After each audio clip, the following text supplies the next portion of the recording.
Hi friends, GB വിഷന്റെ മറ്റൊരു എപ്പിസോഡിലേക്ക് എല്ലാവർക്കും കൃത്യമായ സ്വാഗതം. ഇന്ന് 10ാം ക്ലാസ് ബയോളജിയിലെ 4ാമത്തെ പാഠമാണ് നമ്മൾ തുടങ്ങാൻ പോകുന്നത്. കഴിഞ്ഞ 3 പാഠങ്ങൾ സാധാരണ നിലയിലാണെങ്കിൽ ക്വാർട്ടർലി എക്സാമിലേക്കുള്ള പാഠഭാഗങ്ങളായിരുന്നു കഴിഞ്ഞ 3 പാഠഭാഗം. ഇനി അതും ഈ പാഠവും ഈ പുസ്തകം കംപ്ലീറ്റുമാണ് സാധാരണഗതിയിൽ ഹാഫ് ഇയർലി എക്സാമിലേക്ക് വേണ്ടി വരിക. അവസാന പാഠഭാഗത്തിന്റെ ഒരല്പഭാഗം ഒഴികെ ബാക്കിയെല്ലാം ഹാഫ് ഇയർലി എക്സാമിലേക്ക് ആവശ്യമായി വരാറുണ്ട്. ഡിസംബറിലാണല്ലോ സാധാരണഗതിയിൽ ഹാഫ് ഇയർലി എക്സാം നടക്കുക. ഡിസംബർ കഴിഞ്ഞവന് ജനുവരി ഫെബ്രുവരി കഴിഞ്ഞു, അതോട് പിന്നെ പബ്ലിക് എക്സാം ആവുന്ന ഒരവസ്ഥ ഉണ്ടാവാം. നമ്മള് സാധാരണഗതിയിൽ ഹാഫ് ഇയർലി എക്സാമിലേക്ക് ആവശ്യമായി വരുന്ന പാഠഭാഗങ്ങൾ തുടങ്ങുന്നു. അതില് 4ാമത്തെ പാഠത്തിന്റെ പേര് അകറ്റി നിർത്താം രോഗങ്ങളെ എന്നാണ്. Keeping diseases away. സന്ദർഭോചിതമായ ഒരു പാഠഭാഗമാണ്. ഈ കാലഘട്ടത്തിൽ പറഞ്ഞിരിക്കേണ്ട, പറയേണ്ട, അറിയേണ്ട, നിർബന്ധമായും അറിഞ്ഞിരിക്കേണ്ട ചില കാര്യങ്ങളെയാണ് നമ്മൾ ഈ ചാപ്റ്ററിലൂടെ പരിചയപ്പെടുത്താൻ ശ്രമിക്കുന്നത്. നമ്മളിപ്പോ ഒരു COVID-19 എന്ന ഒരു മഹാമാരിയുടെ മുന്നിലാണ് നമ്മൾ പകച്ചു നിൽക്കുന്നത്. ലോകമെമ്പാടും ഈ രോഗവുമായി മല്ലിട്ടുകൊണ്ടിരിക്കുകയാണ്. പാനിക്കാണ് ലോകമെമ്പാടും. കുറെ പേര് മരണപ്പെട്ടു കഴിഞ്ഞു, കുറെ പേര് ചികിത്സയിലാണ്.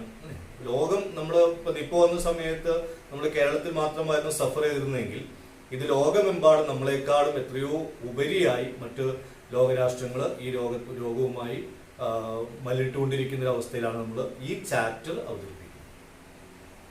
അപ്പൊ നമ്മളിവിടെ സാധാരണഗതിയിൽ രോഗങ്ങൾ വരാനുള്ള സാഹചര്യങ്ങളെ സംബന്ധിച്ച്, ആ രോഗങ്ങൾ തടയാൻ ആവശ്യമായ നമ്മുടെ ഭാഗത്തുനിന്നുണ്ടായിരിക്കേണ്ട നടപടികൾ എന്തൊക്കെയാണ് തുടങ്ങിയ കാര്യങ്ങളാണ്. നമ്മൾ സാധാരണഗതിയിൽ രോഗങ്ങൾ ഉണ്ടാക്കുന്നത് പ്രധാനമായും സൂക്ഷ്മാണുക്കളാണ്. നമുക്കറിയാം, സൂക്ഷ്മജീവികൾ, മൈക്രോബ്സ് ആണ്. Micro organisms are the reason for almost all diseases. വളരെ അപൂർവം ചില രോഗങ്ങൾ ഒഴിവാക്കി നിർത്തിയാൽ ബാക്കിയുള്ള ഏതാണ്ട് മുഴുവൻ രോഗങ്ങളെയും ഇതിന്റെ കാരണക്കാരനാവുന്നത് ആരാണ്? സൂക്ഷ്മാണുക്കളാണ്. രോഗമുണ്ടാക്കുന്ന സൂക്ഷ്മാണുക്കളെ സംബന്ധിച്ച്, മൈക്രോ ഓർഗാനിസംസിനെ സംബന്ധിച്ച് നമുക്കൊരു ധാരണ ഉണ്ട്, നമുക്കറിയാം. പിച്ചാർദേ bacteria, virus, protozoa, rickettsia, fungus. Mainly these are the microorganisms causing different types of diseases. വിവിധ തരം രോഗങ്ങൾക്ക് കാരണമാകുന്ന രോഗാണുക്കൾ സാധാരണഗതിയിൽ ഇത്രയായിട്ട് നമുക്ക് കാറ്റഗറൈസ് ചെയ്യാം. ഇപ്പൊ സൂക്ഷ്മാണു എന്ന് പറയുമ്പോഴേക്കും, മൈക്രോ ഓർഗാനിസംസ് എന്ന് പറയുമ്പോഴേക്കും, ബാക്ടീരിയ എന്ന് കേൾക്കുമ്പോഴേക്കും നമ്മുടെ ഉള്ളിലേക്ക് ഓടിയെത്തുന്ന എന്താണ്? ഒരു ഭീകരമായ ചിത്രമാണ്. കോസിംഗ് ഡിസീസ്, രോഗാണുക്കൾ എന്നാണ് പറയുക. പക്ഷെ യഥാർത്ഥത്തിൽ micro organisms, majority of micro organisms are useful. നമുക്ക് ഉപകാരപ്രദമായവയാണ് ഭൂരിഭാഗം മൈക്രോ ഓർഗാനിസംസും. ആ സൂക്ഷ്മാണുക്കളുടെ വളരെ ചെറിയ ഒരു വിഭാഗം നമ്മളിൽ രോഗങ്ങൾക്ക് കാരണമാകുന്നു എന്നുള്ളതാണ്. പക്ഷെ ആ ചെറിയ വിഭാഗം ഉണ്ടാക്കുന്ന രോഗങ്ങൾ വളരെ വലിയ എഫക്റ്റ് ആണ്, വളരെ ഭീതിയാണ് നമ്മളിൽ ഉണ്ടാക്കുന്നത് എന്നതാണ്. അപ്പൊ bacteria, virus, fungus, protozoa, rickets പ്രധാനമായും രോഗത്തിന് കാരണമാകുന്ന സൂക്ഷ്മാണുക്കൾ, മൈക്രോ ഓർഗാനിസംസ് ഇവയാണ്. നമുക്ക് ഇവയില് ഏതാണ്ട് മുഴുവൻ രോഗാണുക്കളെയും കാറ്റഗറൈസ് ചെയ്തുകൊണ്ടൊന്ന് ഓർത്തു വയ്ക്കാൻ, ഒന്ന് പഠിക്കാൻ ശ്രമിക്കാം. ഒരാളിൽ നിന്ന് മറ്റൊരാളിലേക്ക് പകരുന്ന രോഗങ്ങളെ സാംക്രമിക രോഗങ്ങൾ, കണ്ടാജിയസ് ഡിസീസസ്, ട്രാൻസ്മിറ്റബിൾ ഡിസീസസ് എന്നാണ് പറയുന്നത്. നമ്മൾ സാധാരണ പേടിക്കുന്നതും ട്രാൻസ്മിറ്റബിൾ ആയിട്ടുള്ള ഡിസീസസിനെയാണ്, പകരുന്ന രോഗങ്ങളെയാണ്. ഇപ്പൊ COVID-19 ഇത്രയേറെ ഭയാനകമായി മാറാനുള്ള കാരണം അതിന്റെ സ്പീഡ് ഓഫ് സ്പ്രെഡിങ് ആണ്, സ്പീഡ് ഓഫ് കണ്ടാമിനേഷൻ ആണ്. വളരെ പെട്ടെന്ന് തന്നെ അത് ഒരാളിൽ നിന്ന് മറ്റൊരാളിലേക്ക് സ്പ്രെഡ് ചെയ്യുന്നതിന് കാരണമാകുന്നു. Through which ways the diseases are transmitted from one person to the another person.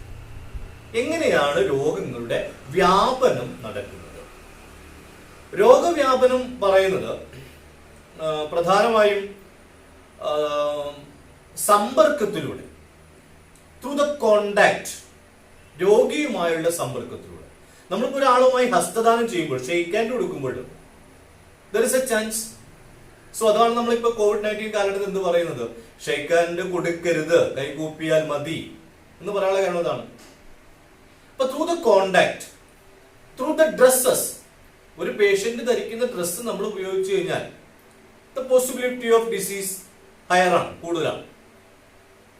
Through the sneezing and കഫിങ്, രോഗി സംസാരിക്കുകയോ ചുമക്കുകയോ തുമ്മുകയോ ചെയ്യുമ്പോൾ the microorganisms will spread to the atmosphere through the respiratory air that will reach in another persons.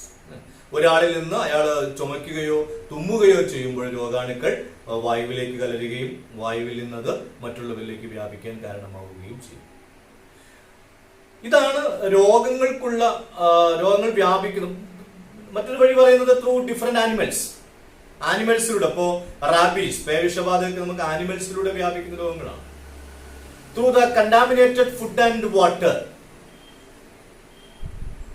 രോഗാണുഗ്രസ്തമായ വെള്ളവും ഭക്ഷണവും ഉപയോഗിക്കുന്നതിലൂടെ.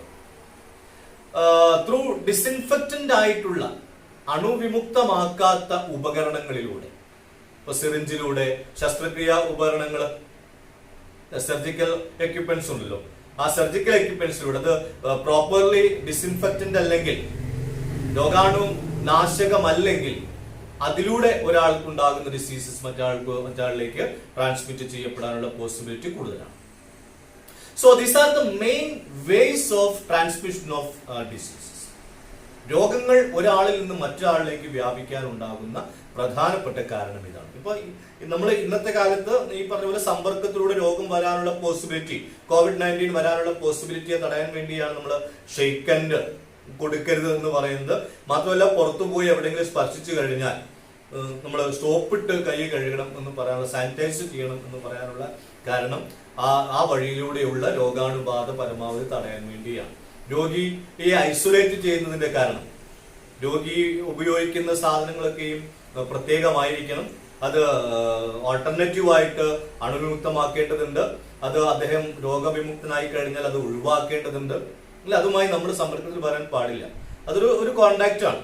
അപ്പൊ ആ contact will reasoning for the transmission of disease from the patient to നമ്മളിലേക്ക് വ്യാപിക്കാനുള്ള പോസിബിലിറ്റി വർദ്ധിപ്പിക്കാൻ കാരണമാകുന്നു.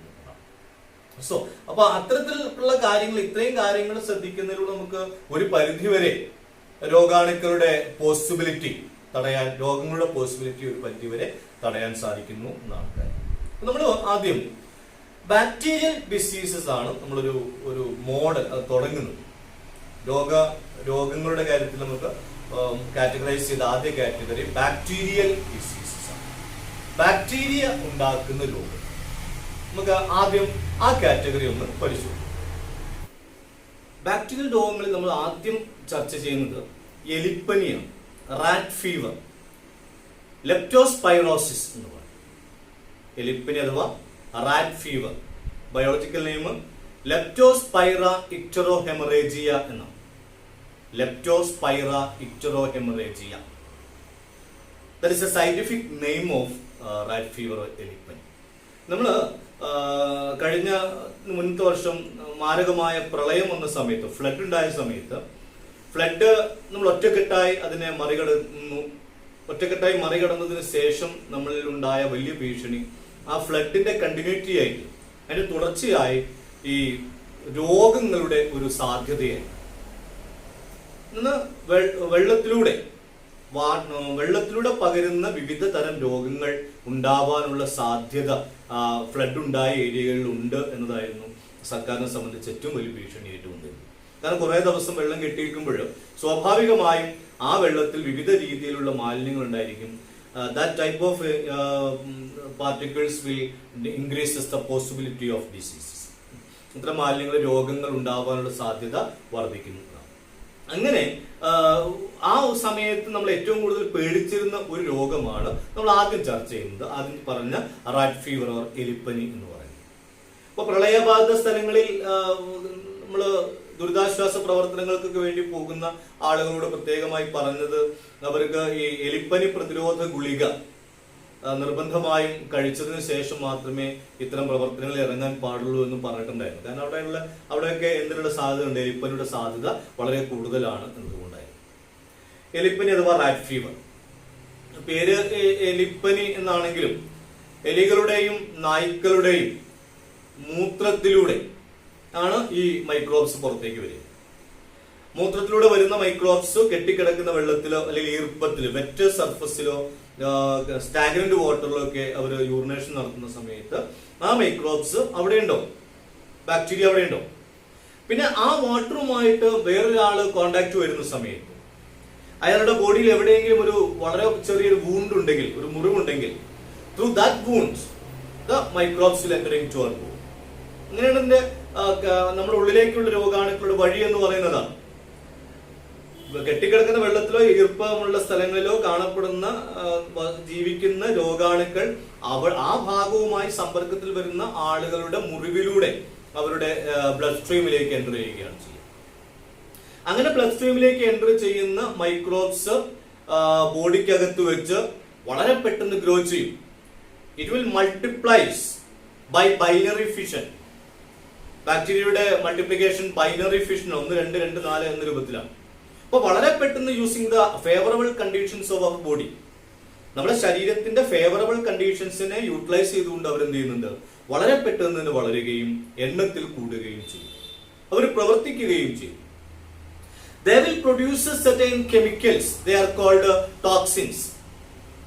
മൈക്രോ ഓർഗാനിസംസ് പ്രൊഡ്യൂസ് ചെയ്യുന്ന അൺവാണ്ടഡ് ആയിട്ടുള്ള നമുക്ക് ഹാനികരമായ പദാർത്ഥങ്ങൾക്ക്, ഹാംഫുൾ പ്രൊഡക്ട്സിന് പൊതുവിൽ പറഞ്ഞ പേരാണ് ടോക്സിൻസ്. ടോക്സിൻസ് അവ നമ്മുടെ സെല്ലുലാർ ആക്ടിവിറ്റിയെ തടസ്സപ്പെടുത്തുകയും സെൽ ഡിസ്ട്രോയ് ചെയ്യപ്പെടുകയും gradually we will become A patient, സാധാരണ നമ്മളൊരു രോഗിയായിട്ട് മാറുകയും ചെയ്യും. അത് സാധാരണ എല്ലാതരം ബാക്ടീരിയാസിന്റെയും ഒരു മോഡ് ഓഫ് ആക്ഷൻ എങ്ങനെയാണ്? ഉള്ളിൽ പ്രവേശിക്കുന്നു, മൾട്ടിപ്ലിക്കേഷൻ നടത്തുന്നു, എണ്ണം കൂടുന്നു, പ്രവർത്തിക്കുന്നു, ടോക്സിൻ പ്രൊഡ്യൂസ് ചെയ്യുന്നു, ആ ടോക്സിൻ സെൽസിനെ ഡിസ്ട്രോയ് ചെയ്യുന്നു, ഡിസീസ് ഉണ്ടാവാൻ കാരണമാവുകയും ചെയ്യുന്നു. ഇവിടെ ഞാൻ നേരത്തെ പറഞ്ഞ പോലെ സ്റ്റാഗ്നന്റ് വാട്ടറിലോ വെറ്റ് സർഫസിലോ കാണപ്പെടുന്ന മൈക്രോബ്സ് ബ്ലഡ് സ്ട്രീമിലേക്ക് എത്തുകയും കാപ്പിലറീസിന്റെ എന്ന് പറഞ്ഞാൽ ഏറ്റവും ചെറിയ blood വെസൽസിന്റെ രക്തക്കുഴലുകളുടെ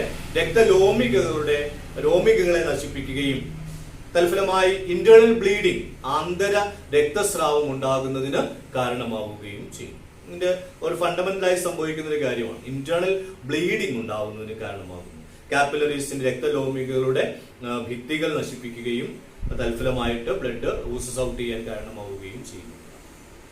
gradually rat fever is the primary symptom of rat fever. ചെറിയ പനി ഉണ്ടാവും, ചെറിയ പനി പിന്നീട് ഒരു സിവിയർ ഫീവർ ആൻഡ് ഹെഡേക്ക് ആയിട്ട് മാറും. കഠിനമായ പനിയും തലവേദനയും, നല്ല ക്ഷീണം ഉണ്ടായിരിക്കും. Then reddish to the eye, കണ്ണ് നല്ല ചുവന്നു വരും. These are the main symptoms of rat fever, എലിപ്പനി. നല്ല തലവേദനയും പനിയും ഉണ്ടാവും, കൂടെ നല്ല ക്ഷീണം ഉണ്ടായിരിക്കും. പേശി മസ്കുലാർ പെയിൻ, മസിൽ പെയിൻ ഉണ്ടാവും, നല്ല പെയിൻ ഉണ്ടായിരിക്കും. അതോടൊപ്പം തന്നെ റെഡിഷ് ടു ദ ഐ, കണ്ണ് നല്ല ചുവന്ന് തുടുത്തിരിക്കും, വെയിലത്തൊക്കെ നോക്കാൻ പ്രയാസമുള്ള ഒരു രീതിയിലേക്ക് മാറും. These are the main symptoms of rat fever. എലിപ്പനിയുടെ വളരെ പ്രധാനപ്പെട്ട ലക്ഷണങ്ങൾ ഈ പറഞ്ഞവയാണ്. പ്രൈമറി സിംറ്റംസിൽ തന്നെ രോഗത്തെ ഐഡന്റിഫൈ ചെയ്തു കഴിഞ്ഞാൽ ആസ് ഏർലി ആസ്, എത്രയും പെട്ടെന്ന് ട്രീറ്റ്മെന്റ് ആരംഭിച്ചു കഴിഞ്ഞാൽ നമുക്ക് കംപ്ലീറ്റ്ലി ക്യൂർ ദിസ് ഡിസീസ്, പൂർണ്ണമായി ഭേദമാക്കി എടുക്കാവുന്നതാണ്. പക്ഷെ എന്തെങ്കിലും കാരണവശാൽ ഇതിന്റെ ഡയഗ്നോസിസ് വൈകുകയും കണ്ടെത്താൻ വൈകി കഴിഞ്ഞാൽ, ട്രീറ്റ്മെന്റ് വൈകിയാൽ ഇത് നമ്മുടെ വൃക്ക പോലുള്ള ആന്തരിക അവയവങ്ങളെ മാരകമായി ബാധിക്കുന്നതിലൂടെ മേ ബി ഫേറ്റൽ, മരണകാരണമാവുകയും ചെയ്തേക്കാം. അപ്പോൾ പ്രൈമറിലി ട്രീറ്റ്മെന്റ് നടത്തി പൂർണ്ണമായും ക്യൂർ ചെയ്യാവുന്ന, കൺട്രോൾ ചെയ്യാവുന്ന ഡിസീസാണ്. പക്ഷെ വൈകിയാൽ ഇന്റേണൽ ഓർഗൻസിന്റെ ആക്ടിവിറ്റീസ്, അപ്പോൾ ഇന്റേണൽ ബ്ലീഡിംഗ് എന്നൊക്കെ പറഞ്ഞത് വലിയ അപകടമാണ്. Blood is essential for our body. നമുക്കറിയാം ബ്ലഡ് അത്യാവശ്യമാണ്, ബ്ലഡ് ഇല്ലാണ്ട് ജീവിക്കാൻ പറ്റില്ല എന്നുള്ള. പക്ഷേ അതേ ബ്ലഡ് തന്നെ സ്പ്രെഡ് ചെയ്ത് കഴിഞ്ഞാൽ, ഇന്റേണൽ ബ്ലീഡിംഗ് ഉണ്ടായി കഴിഞ്ഞാൽ അത് മറ്റു ടിഷ്യൂസിനെ ഡിസ്ട്രോയ് ചെയ്യാൻ കാരണമാകും. അങ്ങനെ മറ്റു ടിഷ്യൂസ് ഡിസ്ട്രോയ് ചെയ്യുന്നതിലൂടെ നമ്മുടെ ആന്തരിക പ്രവർത്തനങ്ങൾ, മെറ്റബോളിസം തകരാറിലാവുകയും ഫിസിയോളജി തകരാറിലാവുകയും തൽഫലമായി മരണം സംഭവിക്കുകയും ചെയ്യാം. അപ്പൊ എത്രയും പെട്ടെന്ന് ട്രീറ്റ്മെന്റ് നടത്തിയിട്ട് ഡയഗ്നോസ് ചെയ്ത് രോഗം സ്ഥിരീകരിച്ച് ട്രീറ്റ്മെന്റ് നടത്തുന്നതിലൂടെ നമുക്ക് ഈ രോഗത്തെ പൂർണ്ണമായിട്ടും നിയന്ത്രിക്കാൻ സാധിക്കുന്നു. ഇനി ഇവിടെ ഈ ഡയഗ്നോസിസ് ഒക്കെ എത്രത്തോളം പറഞ്ഞ പോലെ എല്ലാവരും ഒരു പനി ആവുമ്പോഴേക്കും ഡോക്ടറെ കാണുകയോ ചികിത്സ തേടുകയോ ചെയ്യാത്തൊരവസ്ഥ ഉണ്ടാവുമല്ലോ. അപ്പൊ സ്വാഭാവികമായും ചിലപ്പോൾ ഇതിന്റെ ഏറ്റവും ക്രിട്ടിക്കൽ ആയിട്ടുള്ള സ്റ്റേജിലായിരിക്കും ഡോക്ടറെ കാണാൻ പോവുക. അപ്പോഴേക്കും ട്രീറ്റ് ചെയ്യാൻ പറ്റാത്തൊരു അവസ്ഥയ്ക്കോ ആവും. അതുകൊണ്ട് ഏറ്റവും നല്ലത് പ്രീക്കോഷൻസ് എടുക്കുകയാണ്. എലിമൂത്രത്തിലൂടെയാണ് രോഗം പകരുക എന്നതുകൊണ്ട് എലി നശീകരണമാണ് ഈ രോഗത്തിന്റെ കൺട്രോൾ ചെയ്യാനുള്ള ഏറ്റവും പ്രധാനപ്പെട്ട മാർഗമായി നമുക്ക് ചർച്ച ചെയ്യാവുന്നത്. Destruction of rat. എലികൾ വളരാനുള്ള സാഹചര്യങ്ങളെ പരമാവധി ഒഴിവാക്കുക എന്നാണ്. പിന്നെ കർഷകരൊക്കെ മണ്ണിൽ പണിയെടുക്കുന്ന സമയത്ത്, വെള്ളത്തിലൊക്കെ ജോലി ചെയ്യുന്ന സമയത്ത് ഇത്തരത്തിലുള്ള വൂൺസ് ഒക്കെ ഉണ്ടെങ്കിൽ അതിനാവശ്യമായ പ്രീക്കോഷൻസ് ഒക്കെ എടുത്തു കഴിഞ്ഞാൽ ഈ രോഗത്തിന്റെ പോസിബിലിറ്റി നമുക്ക് ഏറെക്കുറെ തടയാൻ സാധിക്കും. This is the first bacterial disease, rat fever. Leptospira എന്നതാണ് രോഗാണുവിന്റെ ബാക്ടീരിയയുടെ പേരായിട്ട് പറയുന്നത്. Okay, then second one, diphtheria. രണ്ടാമത്തെ ബാക്ടീരിയൽ ഡിസീസ് ആണ് ഡിഫ്തീരിയ. തൊണ്ടമുള്ള് എന്ന് നമ്മുടെ മലയാളത്തിൽ പ്രാദേശിക ഭാഷയിൽ പറയുന്ന രോഗമാണ് തൊണ്ടമുള്ള്, ഡിഫ്തീരിയ. ഡിഫ്തീരിയ എന്നിപ്പോ ഇപ്പോഴത്തെ കാലത്ത് വളരെ റയർ ആയിട്ട് മാത്രം റിപ്പോർട്ട് ചെയ്യപ്പെടുന്ന ഡിസീസാണ്. അതുകൊണ്ട് തന്നെയാണ് റയർ ആയിട്ട് റിപ്പോർട്ട് ചെയ്യപ്പെട്ടാൽ പോലും അത് വലിയ വാർത്താ പ്രാധാന്യം നേടാറുണ്ട്. ചിലയിടങ്ങളൊക്കെ ഡിഫ്തീരിയ ബാധിച്ച് കുഞ്ഞുങ്ങൾക്ക് അപകടം സംഭവിച്ചു എന്ന് പറയുമ്പോഴേക്കും ഇത് വലിയ വാർത്താ പ്രാധാന്യം നേടാനുള്ള കാരണം ഇത് ഇല്ലാണ്ടാക്കി കഴിഞ്ഞ ഏതാണ്ട് ടോട്ടലി കൺട്രോൾഡ് ആയിട്ടുള്ള ഡിസീസാണ് ഡിഫ്തീരിയ എന്ന് പറയുന്നത്. അപ്പോൾ വീണ്ടും അത് വരുമ്പോൾ വലിയ വാർത്തയായിട്ട് മാറുന്നു. ഡിഫ്തീരിയ കോറിനെ ബാക്ടീരിയം ഡിഫ്തീരിയെ, കോറിനെ ബാക്ടീരിയം ഡിഫ്തീരിയെ എന്ന ബാക്ടീരിയ ഉണ്ടാക്കുന്ന ഡിസീസാണ്. പേരോർത്ത് വയ്ക്കുക. Corynebacterium diphtheriae is the microbe, is the bacteria of diphtheria. Okay. ഇത് പ്രധാനമായും നമ്മുടെ മൂക്ക്, തൊണ്ട, നോസിലെയും ത്രോട്ടിലെയും മ്യൂക്കസ് മെംബ്രെയിനെയാണ് ഇത് എഫക്ട് ചെയ്യുന്നത്. ശ്ലേഷ്മ സ്തരത്തെ, മൂക്കിനകത്തും തൊണ്ടയിലും കാണപ്പെടുന്ന ശ്ലേഷ്മ സ്തരത്തെ, മ്യൂക്കസ് മെംബ്രെയിനെയാണ് പ്രധാനമായും ഈ ബാക്ടീരിയ എഫക്ട് ചെയ്യുന്നത്. അതുകൊണ്ട് തന്നെ അവിടെ എഫക്ട് ചെയ്യുന്നതുകൊണ്ട് തന്നെ ക്രമേണ അവിടെയുള്ള ബാക്ടീരിയാസ് അവർ പ്രൊഡ്യൂസ് ചെയ്യുന്ന ടോക്സിൻസ് അവിടെയുള്ള ഒരുപാട് സെൽസിനെ ഡിസ്ട്രോയ് ചെയ്യും. തൊണ്ടയിലും മൂക്കിലേക്കുള്ള സെൽസിനെ ഡിസ്ട്രോയ് ചെയ്യുകയും ആ ഡിസ്ട്രോയ് ചെയ്യപ്പെട്ട ഡെഡ് ടിഷ്യൂസ് ബാക്ടീരിയാസിന്റെ ആക്ടിവിറ്റിയുടെ ഫലമായിട്ട് പ്രൊഡ്യൂസ് ചെയ്യപ്പെടുന്ന ടോക്സിൻസ്, ആ ടോക്സിൻസ് ആണ് reason for the destruction of tissues. തൊണ്ടയിലേക്കുള്ള സെൽസ് നശിപ്പിക്കപ്പെടാനുള്ള കാരണം എന്താണ്? Toxins produced by the bacteria. Bacteria produce ചെയ്യുന്ന, ഉൽപ്പാദിപ്പിക്കുന്ന ടോക്സിൻസ് ആണ് തൊണ്ടയിലേക്കുള്ള സെൽസ് ഡിസ്ട്രോയ് ചെയ്യപ്പെടാനുള്ള കാരണം. അങ്ങനെ ഡിസ്ട്രോയ് ചെയ്യപ്പെട്ട സെൽസ് ഒരു ഗ്രേ കളർ കോട്ടിംഗ് ഉണ്ടാക്കാൻ കാരണമാണ്. ചാരനിറത്തോടു കൂടിയ ഒരു കോട്ടിംഗ് തൊണ്ടയിൽ ഉണ്ടാവാൻ കാരണമാകും. അതുകൊണ്ട് തന്നെ ആയിരിക്കാം അവസാനം തൊണ്ടവേദന പ്രധാനമായിട്ടുള്ള സിംറ്റം. ഫീവർ ഉണ്ടാകുന്നുണ്ട്, ഫീവർ കാണുന്നുണ്ട്, പിന്നെ ത്രോട്ട് പെയിൻ കാണുന്നുണ്ട്, and inflammation of lymph glands. Lymph ഗ്രന്ഥികൾ വീർത്തു വരാൻ കാരണമാവുകയും ചെയ്യുന്നു. അപ്പൊ വെള്ളം ഇറക്കാനൊക്കെ വലിയ ബുദ്ധിമുട്ടുണ്ടാകുന്ന തരത്തിലുള്ള രോഗമായിട്ടാണ് ഇതിനെ പരിഗണിക്കുന്നത്. ക്രമേണ ഇത് ഹേർട്ടിനെയും കിഡ്നിയെയും ബ്രെയിനിനെയും ബാധിക്കും. തലച്ചോറിനെയും ഹൃദയത്തെയും വൃക്കകളെയും ബാധിക്കുന്നതിലൂടെ മരണം സംഭവിക്കാൻ കാരണമാവുകയും ചെയ്യുന്നു. ഇതാണ് ഡിഫ്തീരിയ എന്ന് പറയുന്നത്. അപ്പോ കൊറിനെബാക്ടീരിയം ഡിഫ്തീരിയ എന്ന ബാക്ടീരിയ ഉണ്ടാക്കുന്ന രോഗമാണ് ഡിഫ്തീരിയ. ഇത് നോസിലെയും ത്രോട്ടിലെയും മൂക്കിലെയും തൊണ്ടയിലെയും മ്യൂക്കസ് മെംബ്രെയിൻ ശ്ലേഷ്മ സ്ഥലത്തെയാണ് പ്രധാനമായും ബാധിക്കുന്നത്. ഫീവറും അതുപോലെ തന്നെ എന്ത് സംഭവിക്കുന്നുണ്ട്? Throat pain and inflammation of lymphatic glands R the main symptoms. അതൊക്കെയാണ് പ്രധാനപ്പെട്ട ലക്ഷണങ്ങളായിട്ട് പറയുന്നത്.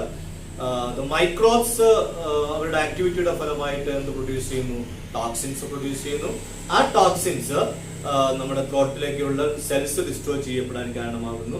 അങ്ങനെ ഡിസ്ട്രോയ് ചെയ്യപ്പെട്ട സെൽസ് ഒരു grey coloured coating throttle form ചെയ്യാൻ കാരണമാകുന്നുണ്ട്.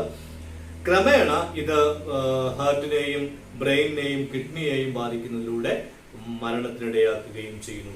അപ്പോൾ ഇവിടെയും ഏറ്റവും കറക്റ്റ് സമയത്ത് ഡയഗ്നോസിസ് നടത്തി ട്രീറ്റ്മെന്റ് ആരംഭിക്കുന്നില്ല എങ്കിൽ ഇത് പ്രധാനമായും കുഞ്ഞുങ്ങളെയാണ് സാധാരണ ബാധിച്ചു കണ്ടിട്ടുള്ളത്.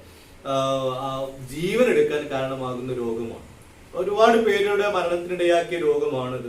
അതുകൊണ്ടാണ് നമ്മൾ ഒരുപാട് കാലത്തെ റിസർച്ച് ഒക്കെ നടത്തി ഇതിനെതിരെയുള്ള മരുന്ന് കണ്ടെത്താനും വാക്സിനേഷൻ കണ്ടെത്താനും ഒക്കെ കാരണമായി. അപ്പോൾ ഡിഫ്തീരിയയുടെ ഒരു പ്രതീക്ഷ ഏതാണ്? ഡിഫ്തീരിയ നമുക്ക് വരാതെ സൂക്ഷിക്കാൻ പറ്റുമെന്നുള്ളതാണ്. വരാതെ സൂക്ഷിക്കാൻ ത്രൂ ദ വാക്സിനേഷൻ. DPT എന്ന വാക്സിനേഷൻ ഉണ്ട്. DPT, ഡിഫ്തീരിയ, പെട്രൂസിസ്, ടെറ്റനസ്, 3 രോഗങ്ങൾക്കെതിരെയാണ്. ട്രിപ്പിൾ ആന്റിജൻ എന്നാണ് അതിന് പറയുന്നത്. ഈ 3 രോഗങ്ങൾക്കെതിരെ ഒറ്റ കുത്തിവയ്പ് കുട്ടിക്കാലങ്ങൾ നമ്മൾ എടുക്കുന്നതോടുകൂടി ആജീവനാന്തം ലൈഫ് ടൈം നമുക്ക് ഈ ഇത്തരം ഡിസീസിലും നമ്മൾ പ്രൊട്ടക്റ്റഡ് ആവുകയാണ്. അപ്പൊ DPT പോലുള്ള ആന്റി ഡിഫ്തീരിയൽ ആയിട്ടുള്ള വാക്സിൻസ് കൊടുക്കുന്നതിലൂടെ നമുക്ക് ഈ രോഗത്തിന്റെ പോസിബിലിറ്റി പൂർണ്ണമായിട്ടും തടയാൻ സാധിക്കുന്നുണ്ട്. വന്നിട്ട് ചികിത്സിക്കാൻ കാലതാമസം ഏർപ്പെട്ട് ജീവൻ അപകടത്തിലാവുന്ന ആ ഒരു സാഹചര്യം ഒഴിവാക്കാൻ വേണ്ടി, വരാതിരിക്കാൻ ട്രിപ്പിൾ ആന്റിജൻ ഒക്കെ എടുത്തു കഴിഞ്ഞാൽ ഈ രോഗത്തെ നമുക്ക് പൂർണ്ണമായിട്ടും കൺട്രോൾ ചെയ്യാൻ സാധിക്കുന്നതാണ്. ഇതാണ് നമുക്ക് പറയാനുള്ള രണ്ടാമത്തെ ബാക്ടീരിയൽ ഡിസീസ്. ഒന്നുകൂടെ പറഞ്ഞ് നമുക്ക് ബാക്ടീരിയൽ ഡിസീസ് അവസാനിപ്പിക്കാം. ദ തേർഡ് വൺ, ട്യൂബർക്കുലോസിസ്, ക്ഷയം. ട്യൂബർക്കുലോസിസ് അഥവാ ക്ഷയം ബാക്ടീരിയ ഉണ്ടാക്കുന്ന വളരെ പ്രധാനപ്പെട്ട മറ്റൊരു രോഗമാണ് ട്യൂബർക്കുലോസിസ് അഥവാ ക്ഷയം എന്ന് പറയുന്നത്. ഇതും നേരത്തെ ഡിഫ്തീരിയയുടെ കേസ് പറഞ്ഞ പോലെ തന്നെ ഇന്ന് വളരെ അപൂർവമായി മാത്രം നമ്മൾ കാണുന്ന കേൾക്കുന്ന ഡിസീസ് ആയിട്ട് ട്യൂബർക്കുലോസിസ് മാറിയിട്ടുണ്ട്. പക്ഷെ ഒരു കാലത്ത് അങ്ങനെ അല്ലായിരുന്നു എന്നുകൂടെ ഓർക്കേണ്ടതുണ്ട്. കാരണം WHO, world health organisation, the most deadly diseases എന്ന് കാറ്റഗറൈസ് ചെയ്യപ്പെട്ട രോഗങ്ങളിൽ മുൻപന്തിയിൽ തന്നെ വരുന്ന രോഗമാണ് ക്ഷയം. പ്രത്യേകിച്ചും 3-4 ലോക രാജ്യങ്ങളിൽ, പട്ടിണി രാജ്യങ്ങളിലൊക്കെ ക്ഷയരോഗം ബാധിച്ച് ഒരുപാട് പേര് മരണപ്പെടുന്നത് ഒരു സർവ്വസാധാരണമായ കാര്യം. ഒരുപാട് പേരുടെ മരണത്തിനിടയാക്കിയ രോഗമാണ് ക്ഷയം അഥവാ ട്യൂബർക്കുലോസിസ് എന്ന് പറയുന്നത്. ഇവിടെ പക്ഷെ ഇപ്പോ ഒരു കാലത്ത് വളരെ ഭീകരമായിരുന്ന ക്ഷയരോഗം ഇന്ന് നമ്മുടെ കൺട്രോളിലാണ്, റിപ്പോർട്ട് ചെയ്യപ്പെടുന്നില്ല എന്ന്. ചെറിയ കുട്ടികൾക്ക് ക്ഷയരോഗം ഉണ്ടാകുന്ന ഒരു കണ്ടീഷനേ ഇല്ല. മുതിർന്ന ആളുകൾക്ക് ഇപ്പോഴും, വളരെ മുതിർന്ന ആളുകൾക്ക് ഇപ്പോഴും വളരെ അപൂർവമായി ക്ഷയരോഗം റിപ്പോർട്ട് ചെയ്യപ്പെടുന്നുണ്ട് എങ്കിലും പുതിയ ജനറേഷനിൽ റിപ്പോർട്ട് ചെയ്യപ്പെടുന്നില്ല. അതിന് കാരണം വാക്സിനേഷൻസ് ആണ്. ഇത് നമുക്ക് ഈ രോഗത്തിനെതിരെ കണ്ടെത്തിയിരിക്കുന്ന വാക്സിനേഷൻസ് നമുക്ക് പറയാം. ഇത് ബാക്ടീരിയയുടെ പേര് മൈക്കോബാക്ടീരിയം ട്യൂബർക്കുലോസിസ് ആണ്, അല്ലെങ്കിൽ മൈക്കോബാക്ടീരിയം ട്യൂബർക്കുലോസിസ് ആണ് ഈ രോഗാണുവിന്റെ പേര്, ബാക്ടീരിയയുടെ പേര് മൈക്കോബാക്ടീരിയം ട്യൂബർക്കുലോസിസ്. ഇതിൽ നിന്നാണ് രോഗത്തിന് TB എന്ന് നമ്മുടെ നാട്ടുപുറങ്ങൾ പറയാറുണ്ട്. TB ശരിയാണ്, ട്യൂബർക്കുലോസിസ്, ട്യൂബർക്കുൽ ബാസിലസ് എന്ന രോഗാണുവിന്റെ ഷോർട്ടാണ് TB. നാട്ടുപുറത്ത് ശരിക്കും ക്ഷയത്തേക്കാൾ ഉപരി അറിയപ്പെടുന്നത് TB എന്നാണ്. അവര് TB എന്നല്ല പറയുന്നത്, TBന്റെ അസുഖം എന്നൊക്കെയാണ് പറയുക. അങ്ങനെ കേൾക്കുമ്പോൾ തിരുത്തി കൊടുക്കുക, TB അല്ല TB ആണ്, ട്യൂബർക്കുൽ ബാസിലസ് എന്നതിന്റെ ഷോർട്ട് നെയിം ആണ്. അപ്പൊ മൈക്കോബാക്ടീരിയം ട്യൂബർക്കുലോസിസ്, ട്യൂബർക്കുൽ ബാസിലസ് ആണ് രോഗാണുവിന്റെ പേര്. ഇത് പ്രധാനമായും ഒരു റെസ്പിറേറ്ററി ഡിസീസ് ആയിട്ടാണ് കൺസിഡർ ചെയ്യുന്നത്. റെസ്പിറേറ്ററി ഡിസീസ് ആണ്. ലങ്സിനെയാണ് സാധാരണ ബാധിച്ചു കണ്ടത്. പക്ഷെ ലങ്സിനെ മാത്രമല്ല, അത് ബ്രെയിനിനെ ബാധിക്കാവുന്നതാണ്, ലിംഫ് ഗ്ലാൻസിനെ ബാധിക്കാവുന്നതാണ്, നമ്മുടെ ബോണിനെ ബാധിക്കുക, എല്ലിനെ ബാധിക്കാവുന്നതാണ്, അതുപോലെ തന്നെ അസ്ഥിസന്ധികളെ, ജംഗ്ഷൻസിനെ ബാധിക്കാവുന്നതാണ്. അങ്ങനെ വിവിധ ഭാഗങ്ങളെ ഇത് ബാധിച്ചേക്കാവുന്നതാണ്.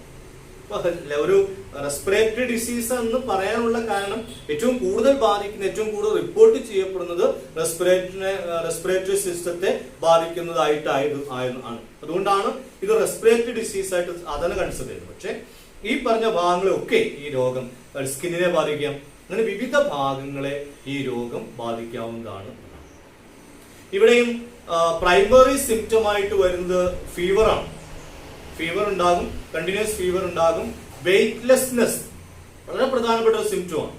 ബോഡി വെയിറ്റ് വല്ലാണ്ട് കുറഞ്ഞു പോകും. ഭക്ഷണം കഴിക്കുന്നതായിരിക്കും, പക്ഷെ ബോഡി വെയിറ്റ് വല്ലാതെ കുറഞ്ഞു പോകാൻ കാരണമാകുന്നു. ആൻഡ് നല്ല ക്ഷീണം ഉണ്ടായിരിക്കും. ബോഡി വെയിറ്റ് കുറഞ്ഞു പോകുന്നത് സ്വാഭാവികമായിട്ടും നല്ല ക്ഷീണം ഉണ്ടായിരിക്കും. ആൻഡ് മറ്റൊരു വളരെ പ്രധാനപ്പെട്ട സിംറ്റം കണ്ടിന്യൂസ് കഫിംഗ് ആണ്. ഡ്രൈ കഫ് ആണ് സ്റ്റാർട്ടിങ്. വരണ്ട ചുമയാണ്. ചുമ എന്ന് പറയുമ്പോൾ പിന്നെ കുറച്ചുനാൾ കഴിയുമ്പോഴേക്കും ചുമച്ച് ശ്വാസം മുട്ടുന്ന അവസ്ഥയിലേക്ക്, ഭീകരമായ അവസ്ഥയിലേക്ക് മാറും. ചുമ കൂടിയിട്ട് അവസാനം ചുമച്ച് തുപ്പുന്നത്, അതിനകത്തൊക്കെ ബ്ലഡിന്റെ കണ്ടന്റ് ഉണ്ടാകുന്ന ഒരു കണ്ടീഷനിലേക്ക് എത്തും. അങ്ങനെ എത്തുമ്പോഴേക്കും ഇതൊരു മാരകാവസ്ഥയിലേക്ക് മാറിയിട്ടുണ്ടാകും. ഞാൻ പറഞ്ഞു, ഏറ്റവും കൂടുതൽ ആളുകളെ മരിക്കാൻ കാരണമാകുന്ന രോഗമാണെന്ന് കൺസിഡർ ചെയ്യുന്നുവെങ്കിലും നമുക്കിതിനെ പൂർണ്ണമായിട്ടും കൺട്രോൾ ചെയ്യാൻ പറ്റുന്ന, ട്രീറ്റ് ചെയ്യാൻ പറ്റുന്ന ക്യൂറബിൾ ആയിട്ടുള്ള ഡിസീസാണ് TB. കറക്റ്റ് സമയത്ത് ഡയഗ്നോസിസ് നടത്തി കഴിഞ്ഞാൽ കഫം പരിശോധിക്കുക ചെയ്യും. സാധാരണഗതിയിൽ 2 ആഴ്ചയിലധികം നീണ്ടു നിൽക്കുന്ന കഫിംഗ് ഉണ്ടെങ്കിൽ, ചുമ 2 ആഴ്ചയിലധികം നീണ്ടു നിൽക്കുന്നുവെങ്കിൽ it may be TB, tuberculosis ആവാം. അപ്പൊ 2 ആഴ്ചയിലധികം ചുമ നീണ്ടു നിൽക്കുന്നുവെങ്കിൽ ഉടനെ പോയി ഡോക്ടറെ കാണിക്കുക. എന്റെ കൂടെ പനിയും ക്ഷീണമൊക്കെ ഉണ്ടെങ്കിൽ ഡോക്ടറെ കാണിക്കുക. ഡോക്ടർ ആദ്യം പറയുന്നത് നമ്മുടെ കഫം ഒന്ന് പരിശോധിക്കാൻ വേണ്ടി പറയും, കഫം ഒന്ന് ടെസ്റ്റ് ചെയ്യാൻ വേണ്ടി പറയും. അത് ടെസ്റ്റ് ചെയ്യുമ്പോൾ അതിനകത്ത് ഈ മൈക്രോബിന്റെ പ്രസൻസ് ഉണ്ടെങ്കിൽ തീർച്ചയായിട്ടും അതിന്റെ ട്രീറ്റ്മെന്റ് നടത്താൻ വേണ്ടി പറയുകയും ചെയ്യും. ഇതിന്റെ ട്രീറ്റ്മെന്റ് ഇന്ത്യയിൽ പൂർണ്ണമായിട്ടും ഫ്രീ ആണ്, പൂർണ്ണമായും ഫ്രീ ആണ്. എന്നാൽ നമ്മളൊരു TB പേഷ്യന്റ് ആണെങ്കിൽ, ക്ഷയരോഗിയാണെങ്കിൽ നമ്മുടെ സർക്കാർ ഏറ്റെടുക്കുക ചെയ്യും. നമ്മുടെ പൂർണ്ണമായ ഉത്തരവാദിത്വം, ട്രീറ്റ്മെന്റിന്റെ ഉത്തരവാദിത്വം സർക്കാരിനാണ്. അത് സർക്കാരിന് മാത്രമല്ല, തെരഞ്ഞെടുക്കപ്പെട്ട പ്രൈവറ്റ് ഹോസ്പിറ്റലുകളിലും ക്ഷയരോഗത്തിന്റെ ചികിത്സ പൂർണ്ണമായിട്ടും ഫ്രീ ആയിട്ട് നടത്തപ്പെടുന്നു. എന്തുകൊണ്ടാ വെച്ചാൽ ഇതൊരു നാഷണൽ ട്യൂബർകുലോസിസ് മിഷൻ ഉണ്ട്. ട്യൂബർകുലോസിസ് ഇന്ത്യയിൽ നിന്ന് പൂർണ്ണമായും ഇറാഡിക്കേറ്റ് ചെയ്യാനുള്ള ഒരു മാസ് പ്രൊജക്ട് ഉണ്ട്. ആ പ്രൊജക്ടിന്റെ ഭാഗമായിട്ടാണ് നമ്മളൊക്കെ സർക്കാരിന്റെ സ്വത്തായി മാറുകയും നമ്മളെ സർക്കാർ ചികിത്സിക്കുകയും ചെയ്യുന്ന ആ രീതിയിലേക്ക് ഇത് മാറുന്നു. ചികിത്സ എന്ന് പറയുന്നത് ആന്റിബയോട്ടിക്കുകൾ ഉപയോഗിച്ചുള്ള ട്രീറ്റ്മെന്റ് ആണ്. ആന്റിബയോട്ടിക് ഉപയോഗിച്ചുള്ള ട്രീറ്റ്മെന്റ്. ആ സിസ്റ്റത്തിന്റെ ട്രീറ്റ്മെന്റ് സിസ്റ്റത്തിന്റെ പേര് ഡോട്ട്സ് എന്നാണ് പറയുന്നത്.